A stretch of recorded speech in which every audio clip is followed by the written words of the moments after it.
मंडळी, तुमच्याही ग्रुपमध्ये कदाचित असा एखादा व्यक्ती असेल की जो नेहमी स्वतःच्या बढाया सांगत असतो. त्याला असं वाटत असतं की मी स्वतःच्या बढाया सांगून लोकांना इम्प्रेस करतोय, परंतु खरं जर पाहिलं तर लोक अशा व्यक्तीपासून लांब पळत असतात.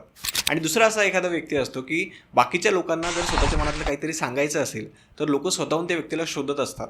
कारण का की तो समोरच्याचं नीट ऐकून घेतो. आणि हाच आपल्या How to Win Friends and Influence People या पुस्तकातील 9वा सगळ्यात महत्त्वाचा प्रिन्सिपल आहे की बिकम अ गुड लिसनर.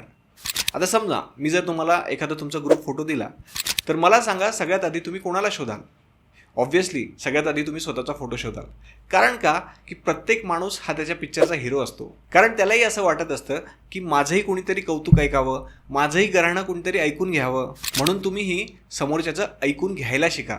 कारण एक चांगलं कन्व्हर्सेशन तेच असतं की ज्याच्यामध्ये 15% तुम्ही बोलताय आणि 85% तुम्ही समोरच्याला बोलू देताय. ही एवढी एक गोष्ट जरी तुम्ही व्यवस्थित इम्प्लिमेंट केली ना तर आयुष्यात तुम्ही किती मित्र कमवू शकतात आणि किती लोकांना इन्फ्लुएन्स करू शकतात. तर मंडळी, अशा पद्धतीने आपण How to Win Friends and Influence People या पुस्तकाची 9 एपिसोडची सिरीज संपवलेली आहे. ही सिरीज तुम्हाला कशी वाटली हे आम्हाला कमेंट करून नक्की सांगा. आणि पुढची सिरीज तुम्हाला कुठल्या पुस्तकावरती हवी आहे हे पण कमेंट करून सांगा.